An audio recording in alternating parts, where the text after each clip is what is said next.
Bonsoir à toutes et à tous, et j'espère que vous allez bien. Aujourd'hui, j'aimerais vous raconter une histoire qui m'a fait capoter, comme on dit au Québec, qui m'a fait halluciner. Ça va mêler disparition, incompréhension, injustice, dans un temps où Internet n'existait pas. Je vais vous présenter l'histoire de Bobby Dunbar. Au printemps 1913, un an avant la Première Guerre mondiale, deux mères se sont retrouvées dans une situation particulière. Chacune d'entre elles affirmait que le garçon au visage enfantin qui avait été trouvé en compagnie d'un ouvrier itinérant dans le Mississippi était leur fils. La première, c'était une ouvrière agricole corpulente et célibataire nommée Julia Anderson. Elle affirmait que l'enfant, c'était son fils, Charles, connu sous son deuxième prénom, Bruce. Madame Anderson affirmait qu'elle avait autorisé l'ouvrier, une de ses connaissances, à emmener Bruce en voyage pendant quelques jours, et non pendant les 15 mois où l'enfant avait disparu. L'autre femme, Leslie Dunbar, une femme de la haute, bien habillée, mariée, déclarait que le garçon était son fils, Bobby, qui avait disparu lors d'une partie de pêche en famille 8 mois plus tôt. À l'époque des événements, Leslie avait déjà acquis une notoriété nationale, car la recherche de Bobby Dunbar avait fait la une des journaux et attiré l'attention de parents inquiets dans toute l'Amérique. Comment deux mères pouvaient-elles regarder le même enfant et insister chacune sur le fait qu'il était le leur, laissant finalement à un tribunal le soin de déterminer la question de la garde. Et comme le garçon était âgé d'environ 5 ans, certainement assez grand pour reconnaître l'une ou l'autre comme sa mère, pourquoi ne l'a-t-il pas fait ? Avec plus d'un siècle de recul, les réponses semblent aujourd'hui assez claires, bien que le passage du temps ait également soulevé d'autres questions, peut-être sans réponse, sur la triste et déroutante affaire Bobby Dunbar. Cette saga a commencé presque un an plus tôt, à l'été 1912, lorsque la famille Dunbar, les parents Percy et Leslie, et leur fils Robert, surnommé Bobby, âgé de 4 ans, étaient partis en excursion avec des proches au lac Swayze, dans le centre de la Louisiane. C'est pendant la promenade que Bobby a disparu. Alors des recherches ont immédiatement été entreprises, d'abord par la famille, puis par des centaines de bénévoles qui ont ratissé les eaux troubles du lac, à la recherche d'un quelconque signe de l'enfant disparu. Bobby s'était-il noyé ? Avait-il été victime de l'un des nombreux alligators qui parcouraient les eaux du lac ? Avait-il été kidnappé ? La dernière hypothèse semblait possible, car des rumeurs circulaient selon lesquelles un inconnu avait été vu dans la région. Pourtant, malgré les recherches approfondies, aucun indice concret n'a jamais été trouvé sur le sort de Bobby Dunbar ou sur l'endroit où il se trouvait. Plus tard, en avril 1913, alors que l'histoire de la disparition de Bobby avait gagné tout le pays, les Dunbar apprirent qu'un enfant correspondant à peu près à la description physique de Bobby avait été trouvé en compagnie de William Cantwell Walters, un vagabond qui gagnait chichement sa vie en parcourant le sud et en travaillant comme homme à tout faire.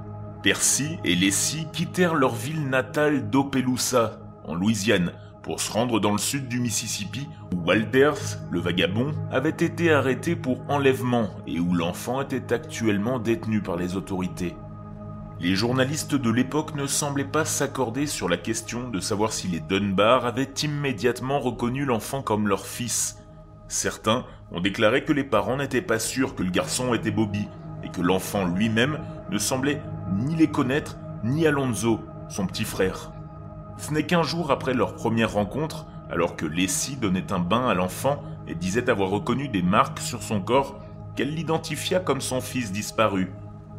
L'enfant est retourné à Opelousas avec les Dunbar, où il a été accueilli en héros, avec un défilé et d'autres festivités de la ville.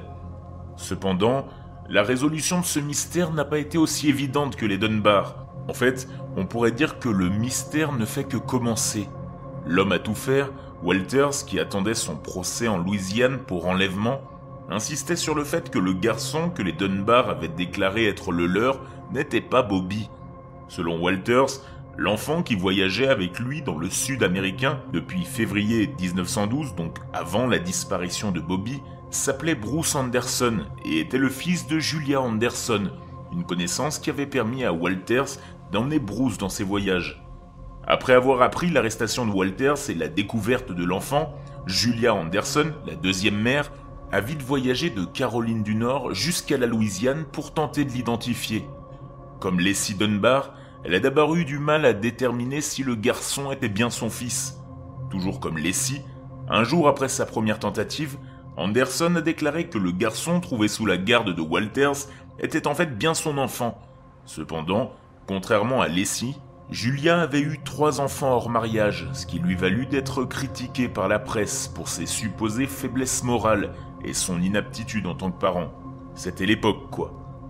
Elle n'avait pas non plus beaucoup d'argent pour se battre pour la garde de ses enfants et prendre des avocats. Par conséquent, malgré l'identification contestée, un arbitre nommé par le tribunal a finalement accordé la garde à Percy et Leslie, établissant officiellement l'identité de l'enfant comme étant Bobby Dunbar. Après le procès, la vie reprit son cours normal. Julia Anderson s'est mariée et a 7 autres enfants. Elle s'installe dans le Mississippi où elle travaille comme infirmière et sage-femme jusqu'à sa mort en 1940. Elle n'oublia jamais le fils dont elle avait été séparée et veilla à ce que ses jeunes enfants connaissent l'existence de leur frère aîné Bruce. Pour Percy et Leslie Dunbar, le temps a été moins clément. En 1927, ils obtinrent un divorce qui avait été précédé par des années de conflits sur les décisions parentales et d'allégations d'infidélité. Percy est mort quelques années plus tard, en 1931, tandis que Leslie est décédée dans les années 70. Bobby, lui-même, s'est marié en 1935, et malgré l'agitation de ses jeunes années, il a mené une vie heureuse à l'âge adulte, travaillant comme vendeur et élevant 4 enfants avant de décéder en 1966. Bien que les interrogations sur son identité n'aient jamais complètement disparu, il semble qu'avec la mort de Bobby et le temps qui passe, ces questions ont fini par disparaître. Et peut-être l'aurait-elle fait, si la technologie n'avait pas progressé au point que les tests ADN soient devenus capables de déterminer si les individus sont génétiquement liés ou non. En 2004, après de nombreux débats, et face à l'opposition de certains de ses proches qui voulaient laisser l'affaire en suspens, le fils de Bobby, Bobby Dunbar Jr., a effectué un test ADN et ses résultats ont été comparés à ceux d'un des fils de son oncle Alonzo. Vous vous demandez le résultat, n'est-ce pas? Aucune correspondance. L'enfant que Percy et Leslie Dunbar avaient recueilli et élevé sous le nom de Bobby n'était pas leur fils biologique. Cette découverte a soulevé de nouvelles questions.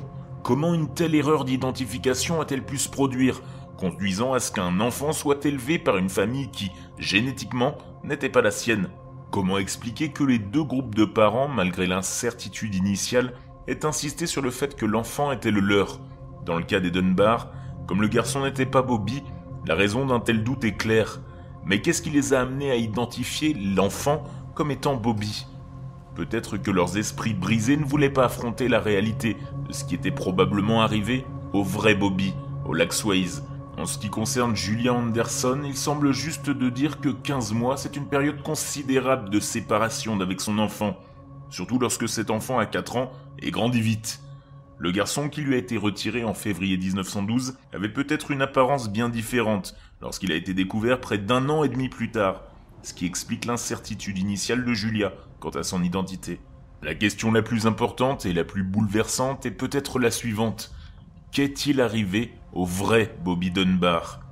Bien que son véritable destin n'ait jamais été déterminé, il semble logique de supposer que Bobby s'est égaré et a été victime d'un malheur, peut-être en se noyant ou en succombant à un animal le long du lac. C'est là que réside la véritable tragédie de l'histoire.